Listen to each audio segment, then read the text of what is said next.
ദൈവത്തിൻ്റെ പരിശുദ്ധമായ നാമം വാഴ്ത്തപ്പെടുമാറാകട്ടെ. സ്തുതിയും ആരാധനയും എന്ന പ്രോഗ്രാമിലേക്ക് എല്ലാവരെയും ഹാർദവമായി സ്വാഗതം ചെയ്യുന്നു. സങ്കീർത്തനം 18:1. എൻ്റെ ബലമായ യഹോവേ, ഞാൻ നിന്നെ സ്നേഹിക്കുന്നു. നമുക്കൊരുമിച്ച് കർത്താവിൻ്റെ സന്നിധിയിലേക്ക് അടുത്തു വരാം. ദൈവത്തെ ആരാധിക്കുവാൻ, ദൈവസന്നിധി പ്രാർത്ഥിക്കുവാൻ തക്കവണ്ണം നമുക്കൊരുമിച്ച് സമയത്തെ ദൈവസന്നിധി വേർതിരിക്കാം.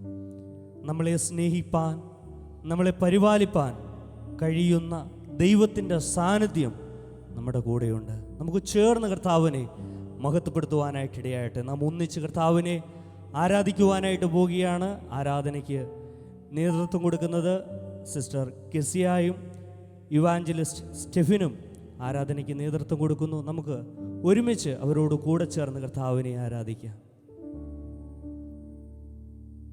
Praise Lord. അല്പനിമിഷങ്ങൾ നമ്മൾ ചില ഗാനങ്ങൾ പാടി നമുക്ക് ദൈവത്തെ സ്തുതിക്കാം. യാക്കോബിൻ്റെ ലേഖനം 5-ാം അധ്യായം 8-ാം വാക്യം ഇങ്ങനെ പറയുന്നു: നിങ്ങളും ദീർഘക്ഷമയോടിരിപ്പീൻ, നിങ്ങളുടെ ഹൃദയം സ്ഥിരമാക്കുവിൻ, കർത്താവിൻ്റെ പ്രത്യക്ഷത സമീപിച്ചിരിക്കുന്നു. പ്രിയ ദൈവമക്കളെ, കർത്താവിൻ്റെ വരവ് ഏറ്റവും അടുത്തിരിക്കുന്ന ഒരു കാലഘട്ടത്തിലാണ് നാം ഓരോരുത്തരും ജീവിക്കുന്നത്.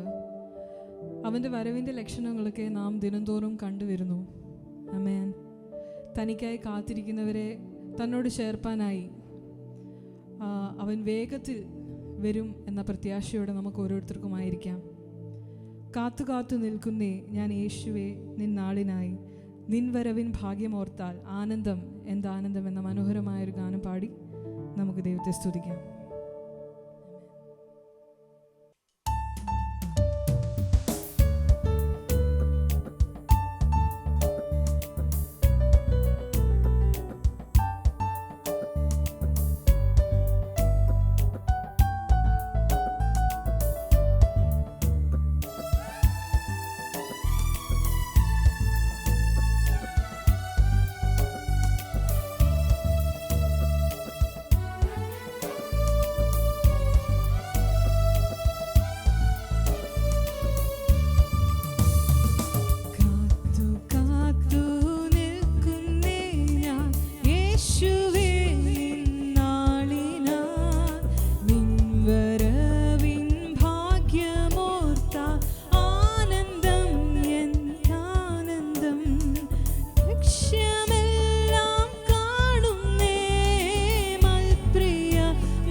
പകൽ നിൻ വേല ചെയ്തു ജീവനെ വേടിഞ്ഞവർ പകലില്ലാതെ രാജരായി വാണിടുമേ. ലക്ഷ്യമെല്ലാം കാണുന്നേ മൽപ്രിയ മാണാളനേ. ലക്ഷ്യമെല്ലാം കാണുന്നേ മൽപ്രിയ മാണാളനേ. എന്നുമേഘെ വന്നിടുമോ പൊന്മുഖം ഞാൻ മുത്തിടാം. എന്നുമേഘെ വന്നിടുമോ പൊന്മുഖം ഞാൻ മുത്തിടാം. എൻ പ്രിയാ നിൻ പ്രേമമെന്നിൽ ഏറിടുന്നേ നാൾക്കുനാൾ. എൻ സ്വന്തം ഞാൻ നിൻ സ്വന്തം മാറ്റമില്ലാതീനൊട്ടും. ലക്ഷ്യമെല്ലാം കാണുന്നേ മൽപ്രിയ മാണാളനേ. ലക്ഷ്യമെല്ലാം കാണുന്നേ മൽപ്രിയ മാണാളനേ. എന്നുമേഘെ വന്നിടുമോ പൊന്മുഖം ഞാൻ മുത്തിടാം. എന്നുമേഘെ വന്നിടുമോ പൊന്മുഖം ഞാൻ മുത്തിടാം. കാഹളത്തിൻ നാദമെന്റെ കാതിലെത്താൻ കാലമാ. നിങ്ങൾ പോലെ ഞാൻ പറന്നു വിണ്ണിലെത്തി മോദിക്കും. ലക്ഷ്യമെല്ലാം കാണുന്നേ മാണാളനേ.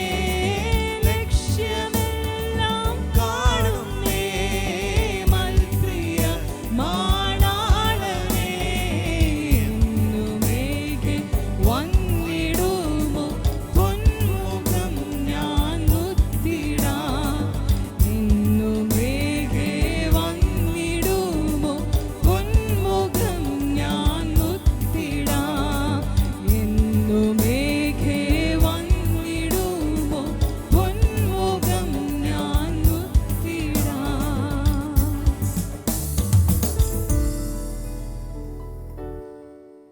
ആമേൻ. Praise Lord. നമുക്കെല്ലാവർക്കും സുപരിചിതമായ ഒരു ഗാനം, മൽപ്രിയനെ ഇധരയിൽ നിന്നു നീ ശുദ്ധരെ ചേർത്തിടണേ എന്ന മനോഹരമായ ഗാനം നമുക്ക് ഒരുമിച്ച് ചേർന്ന് പാടി ദൈവത്തെ ആരാധിക്കാം. ആമേൻ.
ജീവനും പകച്ചു എത്ര ത്യാഗികൾ. മൽപ്രിയനേ ഇദ്ധരയിൽ നിന്നു നിൻ ശുദ്ധരെ ചേർത്തിടേണേ. മൽപ്രിയനേ ഇദ്ധരയിൽ നിന്നു നിൻ ശുദ്ധരെ ചേർത്തിടേണേ. പൊന്മുഖം കാണുവാൻ ആശയാ കാത്തുകൊണ്ടെത്രയോ സിദ്ധരും.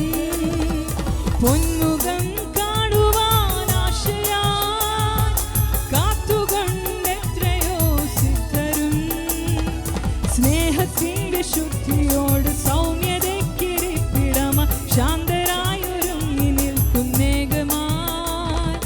മൽപ്രിയനേ ഇദ്ധരയിൽ നിന്നു നിൻ ശുദ്ധരെ ചേർത്തിടേണേ.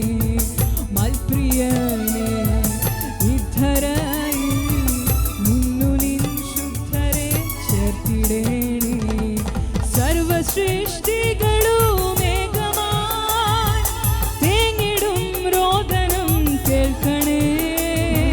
സർവസൃഷ്ടികളും ഏകമായി തേങ്ങിടും രോദനം കേൾക്കണേ.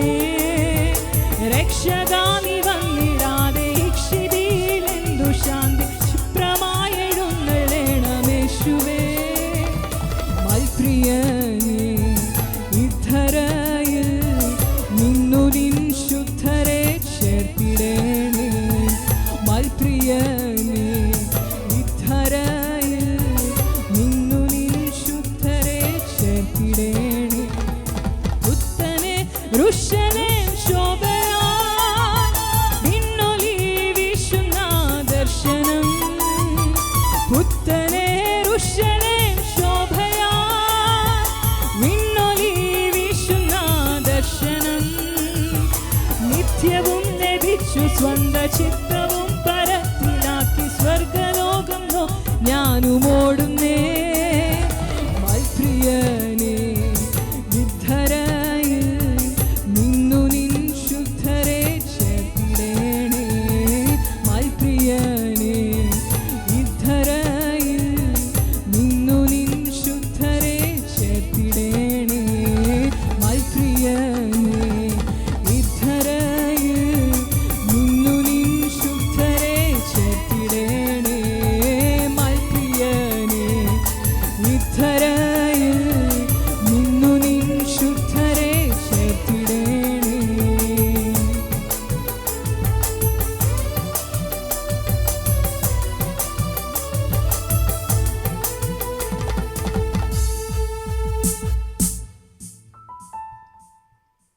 ആമേൻ. ഹല്ലേലൂയ. പ്രിയ മക്കളെ, നാം ഓരോരുത്തരും അനേകം പ്രയാസങ്ങളിലൂടെയും പ്രതിസന്ധികളുടെയും ഒക്കെ കടന്നു പോകുന്നവരാണ്. ആമേൻ. എന്നാൽ ദൈവത്തിൻ്റെ കൃപ, ദൈവസ്നേഹം ഒന്ന് മാത്രമാണ് നാം ഇന്ന് ഈ നിലയിൽ നിലനിൽക്കുന്നത്. ആമേൻ. നമുക്ക് ചുറ്റുമുള്ള അനേകർ പ്രയാസങ്ങളിലൂടെയും പ്രതിസന്ധികളിലൂടെയൊക്കെ പോയി പട്ടുപോകുമ്പോൾ വീഴാതെ വണ്ണം നമ്മെ സൂക്ഷിക്കുന്നത് ദൈവകൃപയൊന്ന് മാത്രമാണ്, ദൈവത്തിൻ്റെ സ്നേഹം ഒന്ന് മാത്രമാണ്. ആമേൻ. ഹല്ലേലൂയ. ഒരു അർഹതയും ഇല്ലാത്ത സ്ഥാനത്ത് ദൈവം നമ്മെ ഓരോരുത്തരെയും തൻ്റെ മക്കളാക്കി തീർന്നതിനാൽ നമുക്ക് സ്തോത്രം ചെയ്യാം. ഹല്ലേലൂയ. ഇത്രത്തോളം നമ്മെ നടത്തിയ അവൻ്റെ സ്നേഹത്തെ നമുക്ക് ധ്യാനിക്കാം. അനോഖ്യ പ്യാർ ഹേ തെരാ കരൂംഗ സ്തുതി തേരി മേ സർവദാ എന്ന മനോഹരമായ ഗാനം പാടി നമുക്ക് ദൈവത്തെ സ്തുതിക്കാം. ആമേൻ.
से लेके तूने मुझे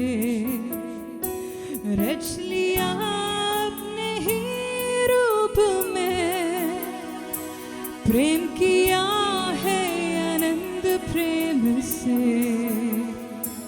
दिया पुत्र मेरी मुक्ति के लिए। अनोखा प्यार है तेरा, करूँगा स्तुति तेरी मैं सर्वदा।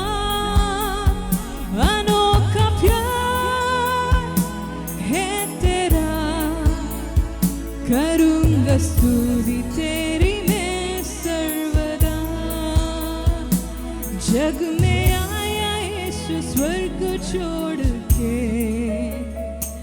मेरा सारा गंद सह लिया उसने, घोड़े का के क्रूस उठा के यीशु ने मुझे मुक्ति और चंगाई दे दिया। अनोखा प्यार है तेरा, करूँगा स्तुति तेरी मैं सर्वदा। अनोखा प्यार है तेरा, करूँगा स्तुति तेरी मैं सर्वदा। अन्न वस्त्र और सभी आशीषें दे मुझे उसने भरपूरी से, खतरों और सब मुसीबतों से आंखें पुतली जैसे संभाला मुझे। अनोखा प्यार है तेरा, करूँगा स्तुति तेरी मैं सर्वदा। अनोखा प्यार है तेरा, करूँगा स्तुति तेरी मैं सर्वदा। अनोखा प्यार है तेरा, करूँगा स्तुति तेरी मैं सर्वदा। अनोखा प्यार है तेरा, करूँगा स्तुति तेरी मैं सर्वदा। अनोखा प्यार है तेरा, करूँगा स्तुति तेरी मैं सर्वदा। अनोखा प्यार है तेरा, करूँगा स्तुति तेरी मैं सर्वदा। करूँगा स्तुति तेरी मैं सर्वदा।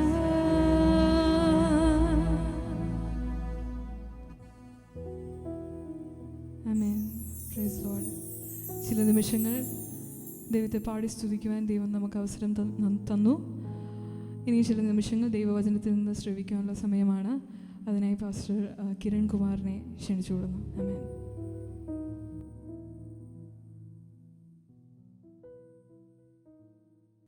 Price the lord. കർത്താവിൻ്റെ അതിപരിശുദ്ധ നാമം ഈ നല്ല സമയം വാഴ്ത്തപ്പെടുമാറാകട്ടെ. കർത്താവിനെ ആരാധിക്കുവാനും സ്തുതിക്കുവാനും നമുക്ക് അല്പസമയങ്ങൾ ലഭ്യമായി തീർന്നു. കർത്താവിന് മഹത്വം കൊടുക്കുവാൻ ലഭിച്ച നല്ല അവസരത്തിനായി ഞാനും കർത്താവിന് സ്തോത്രം ചെയ്യുന്നു.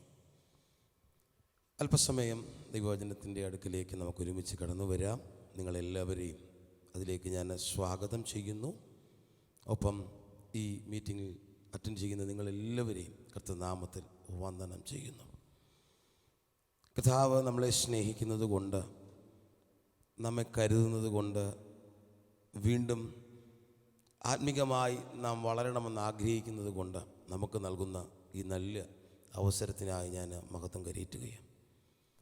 ദൈവവചനവും ആരാധന സ്വാതന്ത്ര്യവും ദുർലഭമായിക്കൊണ്ടിരിക്കുന്ന ഈ കാലഘട്ടത്തിൽ സാമൂഹ്യ മാധ്യമത്തിലൂടെയാണെങ്കിൽ പോലും ഒരുമിച്ച് ദൈവത്തെ ആരാധിക്കുവാൻ ലഭിക്കുന്ന അവസരം അത് വിലയേറിയതാണ്. അതിനുവേണ്ടി ദൈവമൊരുക്കുന്ന വഴികൾക്കായി ഞാൻ കർത്താവിന് മഹത്വം കരയറ്റുകയാണ്. ഇന്നത്തെ ചിന്തയ്ക്ക് ആധാരമായി തിരഞ്ഞെടുത്തിരിക്കുന്ന വേദഭാഗം യെശയ്യാ പ്രവചന പുസ്തകം 41 അധ്യായം അതിൻ്റെ 10 വാക്യമാണ്. യെശയ്യാ പ്രവചന പുസ്തകം 41 അധ്യായം 10 വാക്യം. നീ ഭയപ്പെടേണ്ട, ഞാൻ നിന്നോട് കൂടെയുണ്ട്. ഭ്രമിച്ച് നോക്കേണ്ട, ഞാൻ നിൻ്റെ ദൈവമാകുന്നു. ഞാൻ നിന്നെ ശക്തീകരിക്കും, ഞാൻ നിന്നെ സഹായിക്കും. എൻ്റെ നീതിയുള്ള വലങ്കൈ കൊണ്ട് ഞാൻ നിന്നെ താങ്ങും. മുൻപുള്ള ചരിത്രം പരിശോധിക്കുമ്പോൾ നമുക്ക് മനസ്സിലാക്കാൻ കഴിയുന്നൊരു കാര്യം, സമൂഹത്തിൽ ഏറ്റവും ഹീനകരമായ തെറ്റുകൾ ചെയ്യുന്ന, കുറ്റങ്ങൾ ചെയ്യുന്ന ആളുകൾക്ക് നൽകി വരുന്ന ഒരു ശിക്ഷ നടപടിയുണ്ട്, നാടുകടത്തുക എന്ന് പറയുന്നത്. എവിടേക്കാണ് നാട് കടത്തുന്നത്? ജനവാസമില്ലാത്ത, ആൾപ്പാർപ്പില്ലാത്ത, ഏതൊരു ജീവിത സാഹചര്യങ്ങളുമില്ലാത്ത സ്ഥലങ്ങളിലേക്ക് നാട് കടത്തും. എന്താ അതിൻ്റെ കാരണം? കാര്യം ഇതാണ്, 2 തരത്തിലുള്ള ശിക്ഷകൾ നൽകുകയാണ്. ഒന്ന്, ശാരീരികമായിട്ടുള്ള ഒരു ശിക്ഷ. ജീവിക്കാൻ യാതൊരു സാഹചര്യവുമില്ലാതെ, കഴിപ്പാൻ ആഹാരമില്ലാതെ, പാർക്കുവാനുള്ള സാഹചര്യങ്ങളില്ലാതെ വളരെ ബുദ്ധിമുട്ടിലൂടെ, പ്രതിസന്ധികളിലൂടെ, പ്രയാസങ്ങളിലൂടെയുള്ള ഒരു ജീവിതത്തിലേക്ക് തള്ളിവിടുകയാണ്. 2, മാനസികമായുള്ള ഒരു ശിക്ഷ. ഈ സാഹചര്യങ്ങളൊക്കെ പ്രതികൂലമായതുകൊണ്ട് തന്നെ മാനസികമായി തകരുവാൻ സാധ്യത നൽകിക്കൊണ്ടുള്ള ഒരു ശിക്ഷ നടപടി. ഒരു പ്രവൃത്തിയിലൂടെ 2 ശിക്ഷകൾ നൽകുന്ന ഒരു രീതിയാണ് ഈ നാടുകടത്തൽ. അതിൻ്റെ അർത്ഥം ഒറ്റപ്പെട്ട് ജീവിക്കുക, ഒറ്റയ്ക്ക് ജീവിക്കുക, ഏകമായി പാർക്കുക എന്ന് പറയുന്നത് എളുപ്പമുള്ള കാര്യമല്ല. ഈ ചിന്ത നിങ്ങളുടെ മനസ്സിലിരിക്കുമ്പോൾ തന്നെ ഇന്ന് വായിച്ച ഭാഗത്തിലേക്ക് നിങ്ങളുടെ ശ്രദ്ധയെ ഞാൻ ക്ഷണിക്കുകയാണ്. ഇവിടെ ദൈവത്തിൻ്റെ ആത്മാവിനാൽ പ്രവാചകൻ പറയുന്ന ഒരു പ്രവചന ശബ്ദം ഇങ്ങനെയാണ്: നീ ഭയപ്പെടേണ്ട, ഞാൻ നിന്നോട് കൂടെയുണ്ട്. നീ ഭ്രമിച്ചു നോക്കേണ്ട, ഞാൻ നിൻ്റെ ദൈവമാകുന്നു. ജീവിതത്തിൽ മനുഷ്യൻ ഭയപ്പെടുന്ന ഒരു സാഹചര്യം അധികമായി ഉണ്ടാകുന്നത് എപ്പോഴാണെന്ന് ചോദിച്ചാൽ, നമ്മിൽ പലരുടെ അനുഭവങ്ങളുടെ വെളിച്ചത്തിൽ നമുക്ക് പറയാൻ കഴിയുന്ന ഒരു ഉത്തരം, ഞാൻ ഒറ്റപ്പെട്ടു പോയി എന്ന് തോന്നിയ ചില മേഖലകളിലാണെന്നായിരിക്കും. ശരിയാണ്. ജീവിതത്തിൽ എല്ലാ മനുഷ്യർക്കും ഒരുപോലെ പലവിധമായ പ്രതിസന്ധികളും പ്രശ്നങ്ങളും കടന്നു വരാറുണ്ട്. എന്നാൽ പ്രശ്നമധ്യയിൽ പ്രശ്നങ്ങളെക്കാൾ, സാഹചര്യങ്ങളെക്കാൾ, ആ സാഹചര്യത്തിൽ കൂടെ ആരുമില്ലാതായിപ്പോയെന്നുള്ള ചില തിരിച്ചറിവുകൾ ഒത്തിരി വേദനകളിലൂടെ മനുഷ്യനെ കടത്തിവിടാറുണ്ട്. എന്നാൽ ജീവിതത്തിലെ ഏകാന്തത അനുഭവിക്കുന്ന വ്യക്തികളോട്, മനുഷ്യരോട് ദൈവത്തിൻ്റെ ആത്മാവ് പറയുന്ന ഒരു പ്രവചന ശബ്ദം ഇങ്ങനെയാണ്: നീ ഭയപ്പെടണ്ട എന്ന് പറഞ്ഞാൽ, ഒറ്റയ്ക്കായെന്ന് തോന്നലുണ്ടായിക്കഴിഞ്ഞാൽ ഭയം മനുഷ്യനെ പിടിക്കുമെന്നത് ഒരു വളരെ കൃത്യമായ ഒരു യാഥാർത്ഥ്യമാണ്. ആർക്കും മറച്ചു വയ്ക്കാൻ കഴിയാത്തൊരു യാഥാർത്ഥ്യമാണ്. ഭയം വന്നിട്ടുണ്ടെങ്കിൽ അതിൻ്റെ അർത്ഥം നീ ഒറ്റപ്പെട്ടെന്ന് ഒരു തോന്നൽ വന്നതുകൊണ്ടാണ്. എന്നാൽ ദൈവവചനം, ദൈവത്തിൽ ആശ്രയിക്കുന്ന ഒരു ഭക്തന് നൽകുന്ന ഒരു പ്രബോധനം, ഒരു ഉറപ്പിതാണ്: ദൈവത്തിൽ ആശ്രയിക്കുന്ന നീ ഭയപ്പെടണ്ട, കാരണം ദൈവം നിന്നോട് കൂടെയുണ്ട്. ഈ ശബ്ദം ശ്രമിക്കുന്ന ആരെങ്കിലും ജീവിതത്തിൽ പ്രതിസന്ധികളിലൂടെ കടന്നുപോയിക്കൊണ്ടിരിക്കുമ്പോൾ കൂടെ ഉണ്ടാകുമെന്ന് പ്രതീക്ഷിച്ച ആരും ഇല്ലെന്നൊരു തിരിച്ചറിവും തോന്നലും ഉണ്ടായിട്ടുണ്ടെങ്കിൽ, ആശ്വാസം പകരേണ്ടുന്ന, ആശ്രയം പകരുമെന്ന് ചിന്തിച്ച എല്ലാവരും മാറിപ്പോയി എന്ന് തോന്നിയിട്ടുണ്ടെങ്കിൽ, ഇന്ന് നിങ്ങളോടുള്ള ഒരു ദൈവശബ്ദമാണ്: ഭയപ്പെടേണ്ട, സർവശക്തനായ ദൈവം നിന്നോട് കൂടെയുണ്ട്. ആ ഒരു ദൈവശബ്ദം കേൾക്കുമ്പോൾ തന്നെ അടുത്തൊരു ചിന്ത വരുന്നുണ്ട്. കാരണം ഞാൻ നിന്നോട് കൂടെയുണ്ടെന്നാണ് അവിടെ പറയുന്നത്. ഞാൻ ആരാണ് എന്ന് ഒരു ചിന്ത വരാൻ സാധ്യതയുണ്ട്. അതുകൊണ്ടാണ് വീണ്ടും ആ പ്രവചന ശബ്ദം ആവർത്തിച്ചു പറയുന്നത്: ഭ്രമിച്ചു നോക്കണ്ട, കേട്ട ശബ്ദത്തെക്കുറിച്ച് നിനക്കൊരു ഭ്രമം ഉണ്ടാകണ്ട, കാരണം ഞാൻ നിന്റെ ദൈവമാകുന്നു. എനിക്ക് രണ്ട് ചിന്തകൾ ആ ഭാഗത്ത് നിന്നുണ്ടായത്. ഒന്ന്, ഒരു ശബ്ദം യാദൃച്ഛികമായി കേൾക്കുമ്പോൾ, അപ്രതീക്ഷിതമായി കേൾക്കുമ്പോൾ, തീർച്ചയായും ഭയപ്പെട്ടിരിക്കുന്ന ഒരു സാഹചര്യത്തിൽ കൂടെയാണെങ്കിൽ ഒരു ശബ്ദം കേൾക്കുമ്പോൾ ഭയം വർദ്ധിക്കാൻ സാധ്യതയുണ്ട്. ഇത് ആരെന്നൊരു ചിന്തയുണ്ടാകാൻ സാധ്യതയുണ്ട്. അപ്പോൾ അതുകൊണ്ട് തന്നെ ഒന്നാമതായി പറയുകയാണ്, ഞാൻ നിന്റെ ദൈവമാണ്, ആരെന്നൊരു ഐഡൻറ്റിറ്റി കൊടുക്കുകയാണ്. രണ്ടാമതൊരു ചിന്ത എൻ്റെ മനസ്സിൽ വന്നത് ഇങ്ങനെയാണ്, ഒരുപക്ഷെ ഏകാന്തത അനുഭവിക്കുമ്പോൾ, ഒറ്റപ്പെട്ടിരിക്കുമ്പോൾ, ഭാരത്തിലൂടെ കടന്നു പോകുമ്പോൾ, പ്രയാസത്തിൻ്റെ മധ്യത്തിൽ ഞാൻ നിന്നോട് കൂടെയുണ്ടെന്ന് പറയുന്നത് ഒരു മനുഷ്യ ശബ്ദമാണെന്നിരിക്കട്ടെ, എന്തായിരിക്കും നമ്മുടെ ഉള്ളിൽ വരാൻ സാധ്യതയുള്ളൊരു ചിന്ത? നമ്മൾ പെട്ടെന്ന് ആ പറഞ്ഞ വ്യക്തിക്ക് നമ്മുടെ പ്രശ്നത്തെ പരിഹരിക്കാൻ കഴിയുമോ എന്നൊന്ന് ഇവാലുവേറ്റ് ചെയ്യും. ഉത്തരം ഇല്ല എന്നാണെങ്കിൽ വീണ്ടും ഭയം നമ്മിൽ വർദ്ധിക്കും. അതുകൊണ്ട് ദൈവശബ്ദം നമ്മളെ കേൾപ്പിച്ചത് ഞാൻ നിന്റെ ദൈവമാണ്. എന്താ പ്രത്യേകത? വേദപുസ്തകത്തിൻ്റെ വാക്യം വളരെ അടിവരയിട്ടതുപോലെ ഇങ്ങനെ പറഞ്ഞിരിക്കുന്നു, ഞാൻ സകല ജഡത്തിൻ്റെയും ദൈവമായ യഹോവ. ദൈവത്തിന് നൽകുന്ന ഒരു ഭാഗമാണ്, ഒരു വിവരണമാണ്. ഞാൻ സകല ജനത്തിൻ്റെയും ദൈവമായ യഹോവ, എന്നാൽ കഴിയാത്ത വല്ല കാര്യമുണ്ടോ? അപ്പോൾ ആ ദൈവമാണ് ഇവിടെ പറയുന്നത്, ഞാൻ നിന്റെ ദൈവമാകുന്നു. ശ്രദ്ധിക്കണമേ, ജീവിതത്തിലെ പ്രതിസന്ധിയിൽ, ഏകാന്തവേളയിൽ, കൂടെ ഇരിക്കേണ്ടുന്നവർ പോലും കൂടെ ഇല്ലാതിരിക്കുന്ന സാഹചര്യത്തിൽ നിനക്ക് പ്രതീക്ഷ വെക്കുവാൻ, നിനക്ക് പ്രതീക്ഷയർപ്പിക്കുവാൻ, നീ ഭയപ്പെട്ടു പോകാതെ, ഭ്രമിച്ചു പോകാതിരിപ്പാൻ നിനക്കൊരു ശക്തി നിൻ്റെ കൂടെ ഉണ്ട് എന്നൊരു തിരിച്ചറിവുണ്ടാകണം. അത് മറ്റാരുമല്ല, ഈ ഉലകത്തിൻ്റെ നാഥനായ ദൈവമാണ്. ഇന്ന് ഇത് കേൾക്കുമ്പോൾ ജീവിതത്തിലെ ഒരുപക്ഷെ ആരും അറിയാത്ത, ആരോടും പറയാൻ കഴിയാത്ത, ഇതുവരെയും ആരോടും പറഞ്ഞിട്ടില്ലാത്ത, കൂടെയുള്ള കൂട്ടുകാരോടോ, കൂട്ടു സഹോദരങ്ങളോടോ, മാതാപിതാക്കളോടോ, ഭർത്താവിനോടോ, ഭാര്യയോടോ പറയാൻ കഴിയാത്ത, പറഞ്ഞിട്ടില്ലാത്ത വിഷയങ്ങളിലൂടെ ആയിരിക്കാം കടന്നു പോകുന്നത്. പക്ഷേ നിനക്കുമേൽ, നിന്നോട് കൂടെ ഇരുന്ന് ആരും അറിയാത്ത വിഷയത്തിലും നിന്നെ ശക്തീകരിപ്പാൻ, തോളോട് തോള് ചേർന്ന് നിന്ന് നിന്നെ സാന്ത്വനിപ്പിക്കുവാൻ കഴിയുന്ന ഒരു ദൈവമാണ് നിന്നോട് കൂടെയുള്ളതെന്ന് മറന്നു പോകരുത്. അതിൻ്റെ അടുത്ത ഭാഗത്തിലേക്ക് വരുമ്പോൾ പറഞ്ഞിരിക്കുന്നത് ഇങ്ങനെയാണ്, ഞാൻ നിന്നെ ശക്തീകരിക്കും, ഞാൻ നിന്നെ സഹായിക്കും, എൻ്റെ നീതിയുള്ള വലം കൈകൊണ്ട് ഞാൻ നിന്നെ താങ്ങും. നമ്മോടുകൂടെ ഇരിക്കുന്ന ദൈവം നമുക്ക് തരുന്ന ശക്തമായ 3 ഉറപ്പുകൾ: 1, ശക്തീകരിക്കും; 2, സഹായിക്കും; 3, നിന്നെ നീതിയുള്ള വലം കൈകൊണ്ട് താങ്ങും. ഈ ലോകത്തിൽ ഒരുപക്ഷെ നമ്മുടെ സ്നേഹിതർ, കൂട്ടസ്നേഹിതർ, കൂട്ടു സഹോദരങ്ങൾ ജീവിതത്തിലെ വേദനാ ഘട്ടങ്ങളിൽ നമ്മളോട് സാധാരണ പറയാൻ സാധ്യതയുള്ള ചില വാക്കുകളായിരിക്കാം ഇത്. കുഴപ്പമില്ല, ഞാൻ കൂടെ ഉണ്ടാകും; കുഴപ്പമില്ല, എനിക്ക് സഹായിക്കാൻ കഴിയും; കുഴപ്പമില്ല, ഞാൻ നിൻ്റെ കൂടെ നിന്ന് നിന്നെ ബലപ്പെടുത്താം എന്നൊക്കെ. പക്ഷേ പലപ്പോഴും അത് വെറും വാക്കുകളിൽ ഒതുങ്ങിപ്പോയിട്ടുള്ളതായി ജീവിതത്തിൻ്റെ മേടുകൾ നാം മനസ്സിലാക്കിയിട്ടുണ്ട്. എന്നാൽ ഇന്ന് നമ്മളോട് പറയുന്ന ദൈവശബ്ദം അത് വാക്കുകളിൽ ഒതുങ്ങുന്നതല്ല, പകരം വാക്കുകൾക്കപ്പുറമായി പ്രവൃത്തിയിലേക്ക് പരിണമിപ്പിക്കുന്ന ഒരു ദൈവത്തിൻ്റെ സാന്നിധ്യമാണ്. ആർക്കാണ് ശക്തി വേണ്ടത്? ജീവിതത്തിൽ ബലഹീനമായി പോകുന്ന വ്യക്തികൾക്കാണ് ശക്തി വേണ്ടുന്നത്. ഞാൻ ഉപയോഗിക്കുന്ന ഈ മൊബൈൽ ഫോൺ എനിക്ക് വളരെ നിഷ്പ്രയാസം എൻ്റെ കരങ്ങൾ കൊണ്ടെടുക്കാൻ കഴിയും, കാരണം എൻ്റെ കരത്തിന് ശക്തിയുണ്ട്. പക്ഷേ ഒരിക്കൽ എൻ്റെ ഈ കൈ ബലഹീനമായി പോയാൽ ഈ മൊബൈൽ ഫോൺ എനിക്ക് ഉയർത്തുവാൻ കഴിയത്തില്ല. അന്നേരം ഈ മൊബൈൽ ഫോണൊന്ന് എൻ്റെ ചെവിയുടെ അടുക്കിലേക്ക് കൊണ്ടുവരണമെങ്കിൽ ബലമുള്ള, അതിന് പ്രാപ്തിയുള്ള മറ്റൊരാളുടെ സഹായം എനിക്ക് വേണ്ടി വരുന്നു.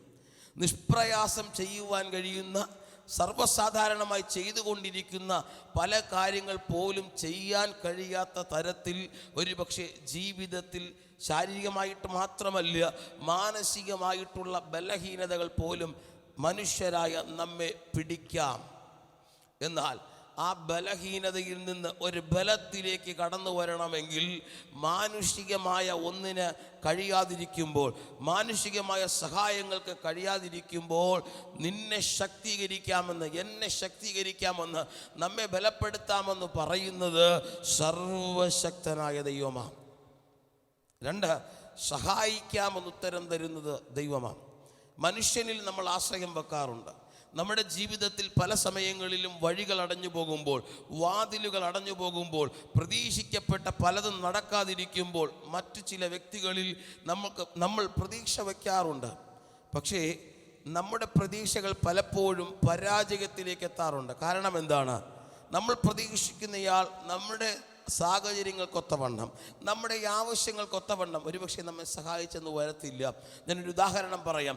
50,000 രൂപ നമ്മുടെ ഒരു ആവശ്യമാണ്. പക്ഷേ നമ്മുടെ ഒരു കൂട്ട സ്നേഹിതനോട് നമ്മൾ പങ്കുവച്ചപ്പോൾ അദ്ദേഹം പറഞ്ഞു, ഞാനൊരു 5,000 രൂപ തന്ന് നിന്നെ സഹായിക്കാം. വീണ്ടും 45,000 രൂപ നമുക്ക് ആവശ്യമായി വരികയാണ്. എന്താ അവിടുത്തെ പ്രശ്നം? ഇത്രയേ ഉള്ളൂ, എൻ്റെ ആവശ്യത്തെ മനസ്സിലാക്കി എൻ്റെ കൂട്ട സഹോദരനെ സഹായിക്കാൻ അദ്ദേഹത്തിന് കഴിയുന്നില്ല. കാരണം എന്താ? അദ്ദേഹത്തിന് പരിധിയുണ്ട്, അദ്ദേഹത്തിന് പരിമിതിയുണ്ട്, അദ്ദേഹത്തിന് ഉള്ളതിൽ നിന്ന് എന്നെ സഹായിക്കാൻ കഴിയത്തുള്ളൂ. പക്ഷേ വേദപുസ്തകം പറയുന്നു, നാം വിശ്വസിക്കുന്ന ദൈവം അവൻ്റെ പക്കൽ ധനവും മാനവും പുരാതന സമ്പത്തും നീതിയുമുള്ള ഒരു ദൈവമാണ്. മാത്രമല്ല, ക്രിസ്തു യേശുവിൽ തൻ്റെ ധനത്തിനൊത്തവണ്ണം പൂർണ്ണമായി നമ്മുടെ ബുദ്ധിമുട്ടുകളെ തീർത്തു തരുന്നവനാണ് നമ്മുടെ ദൈവം. അങ്ങനെയെങ്കിൽ ഈ ഉലകത്തിൽ ഏത് സാഹചര്യത്തിലും ഏത് പ്രശ്നത്തിലും പൂർണ്ണമായ ഒരു സഹായം ലഭിക്കുന്ന ഒരു സഹായഹസ്തമുണ്ടെങ്കിൽ അതൊരു മനുഷ്യനല്ല, ഒരു ഭരണ സംവിധാനങ്ങളല്ല, പകരം നമ്മുടെ ദൈവമാണ്. ബാക്കി എല്ലാത്തെക്കാളും, ബാക്കി എന്തിനേക്കാളും, ഏത് സാഹചര്യങ്ങളെക്കാളും ആ ദൈവത്തിൽ ആശ്രയം വെക്കാൻ നമുക്ക് കഴിയുമോ? എങ്കിൽ മാത്രമേ ആ സഹായം നമുക്ക് ലഭ്യമായെന്ന് വരത്തുള്ളൂ. പല സമയത്തും നമ്മൾ തിരിച്ചറിയാതെ പോകുന്ന ഒരു യാഥാർത്ഥ്യമാണത്. എൻ്റെ ദൈവത്തിന് മാത്രമേ എൻ്റെ വിഷയത്തിന് പൂർണ്ണ പരിഹാരം തരാൻ കഴിയത്തുള്ളൂ. ഒടുവിലായി പറഞ്ഞു, എൻ്റെ നീതിയുള്ള വലം കൈ കൊണ്ട് ഞാൻ നിന്നെ താങ്ങും. ഞാൻ ചിന്തിച്ചു, വലം കൈ കൊണ്ട് താങ്ങുമെന്നോ കൈ കൊണ്ട് താങ്ങുമെന്നോ ഒക്കെ എഴുതിയാൽ മതിയായിരുന്നില്ല. എന്തിനാ പ്രവാചക ശബ്ദം ഇത്രയും കൃത്യമായി ഇങ്ങനെ പറയേണ്ടി വന്നു? ലോകത്തിൽ താങ്ങുന്ന ഒരുപാട് കരങ്ങളുണ്ട്, സഹായിക്കുന്ന ഒരുപാട് സഹായകസ്തങ്ങളുണ്ട്. ഒരുപക്ഷെ നമുക്ക് മുന്നിൽ തുറന്നു കിടക്കുന്ന വാതിലുകളായി നമുക്ക് തോന്നുന്ന പലതുമുണ്ട്. പക്ഷേ നമ്മുടെ ഒരു ആവശ്യവുമായി അവിടെ ചെല്ലുമ്പോഴാണ് മനസ്സിലാകുന്നത്, എനിക്ക് തോന്നിയതൊരു തെറ്റിദ്ധാരണയായിരുന്നു. തുറന്നു കിടന്നെന്ന് തോന്നിയ വാതിൽ എനിക്ക് മുൻപിൽ കൊട്ടി അടയ്ക്കപ്പെട്ടു. പലരും നമ്മളെ സഹായിച്ചെന്ന് വന്നേക്കാം, അതൊക്കെ പിന്നിൽ ചിലതൊക്കെ കണ്ടിട്ടായിരിക്കും. നിനക്ക് ചിലത് തരാമെന്ന് പറയുമ്പോൾ മുന്നിലൊന്നും കാണത്തില്ല, പക്ഷെ പിറകിലൊരു ഹിഡൻ അജണ്ടയുണ്ട്. നിന്നിൽ നിന്ന് അവർ ചിലത് പ്രതീക്ഷിക്കുന്നുണ്ട്, നിന്റെ ചിലത് നീ അറിയാതെ അവർ കൈക്കലാകാൻ ആഗ്രഹിക്കുന്നുണ്ട്. പക്ഷേ ഈ ദൈവത്തിനൊരു പ്രത്യേകതയുണ്ട്, അത് നീതിയുള്ള ദൈവമാണ്. അതുകൊണ്ട് തന്നെ അവൻ്റെ കരവും നീതിയുള്ളതാ. ഒന്നും പ്രതീക്ഷിച്ചിട്ടല്ല, നിന്റെ ചിലത് അവന് കൈക്കലാക്കുവാൻ വേണ്ടിയല്ല, പകരം നിന്നെ സ്നേഹിക്കുന്നത് കൊണ്ട് സ്നേഹനിധിയായ അപ്പൻ നീതിയുള്ള വലം കൈ കൊണ്ട് നിന്നെ താങ്ങുവാൻ ഇഷ്ടപ്പെടുന്നു. ഈ തിരിച്ചറിവ് നമുക്കുണ്ടോ? ലോകം പരാജയപ്പെടുന്ന സ്ഥാനത്ത്, ലോകത്തിലെ സഹായഹസ്തങ്ങൾ പരാജയപ്പെടുന്ന സ്ഥാനത്ത്, ലോകത്തിലെ വാതിലുകൾ നമ്മുടെ മുന്നിൽ കൊട്ടിയടയ്ക്കപ്പെടുന്ന സ്ഥാനത്ത്, ജീവിതത്തിലെ ഏകാന്ത നിമിഷങ്ങളിൽ ചേർത്ത് നിർത്തുവാൻ, സ്നേഹം പങ്കിടുവാൻ, സന്തോഷം പകർന്നു നൽകുവാൻ, ജീവിതത്തിലെ ദുഃഖത്തെ സന്തോഷമാക്കി മാറ്റുവാൻ ഈ ഭൂമിയിൽ ആർക്കും കഴിയാതിരിക്കുമ്പോൾ, ചിലരൊക്കെ ശ്രമിച്ചെന്നിരിക്കാം, പക്ഷെ അതെല്ലാം പരാജയമായി തീരുമ്പോൾ ജീവിതത്തിലൊരു മാറ്റം വരുത്തുവാൻ കഴിയുന്നത് ദൈവത്തിന് മാത്രമാണ്. എത്ര പേർക്ക് വ്യക്തിപരമായിട്ട് അത് തിരിച്ചറിയുവാൻ കഴിയുന്നുണ്ട്? എൻ്റെ ജീവിതം, എൻ്റെ ജീവിത സാഹചര്യം മറ്റാർക്കും ഒരുപക്ഷെ അറിയുന്നില്ലെന്നിരിക്കാം, പക്ഷേ ദൈവത്തിന് നന്നായിട്ടറിയാം. നമ്മുടെ ജീവിതത്തിലെ ചില നുറുങ്ങുന്ന വേദനകൾ പല കാരണങ്ങൾ കൊണ്ട് നമുക്ക് മറ്റു പലരോടും പങ്കുവെക്കുവാൻ കഴിയത്തില്ല. പ്രത്യേകിച്ച് മനുഷ്യർ പുറമേ ഉള്ളത് നോക്കി വിലയിടുമ്പോൾ, നമ്മളെ കാണുമ്പോൾ എല്ലാം ഉള്ളവരായിട്ട് നമ്മളെ മനസ്സിലാക്കുമ്പോൾ, ജീവിതത്തിൽ ആരും അറിയാതെ നാം കടന്നു പോകുന്ന വേദന സാഹചര്യങ്ങളെ കാണുന്ന ഒരു ദൈവമുണ്ട്. ജീവിതത്തിൽ മാറ്റങ്ങൾ വരുത്തുവാൻ കഴിയുന്നത് ആ ദൈവത്തിന് മാത്രമാണ്. അങ്ങനെയെങ്കിൽ ഈ പ്രവചക ശബ്ദത്തിൻ്റെ മുൻപിൽ നമ്മെ ഒന്ന് സമർപ്പിക്കുവാൻ കഴിയുമോ? നീ ഭയപ്പെട്ടു പോകണ്ട, കാരണം ഞാൻ നിന്നോടുകൂടെയുണ്ട്. ഭ്രമിച്ചു നോക്കണ്ട, ഞാൻ നിൻ്റെ ദൈവമാകുന്നു.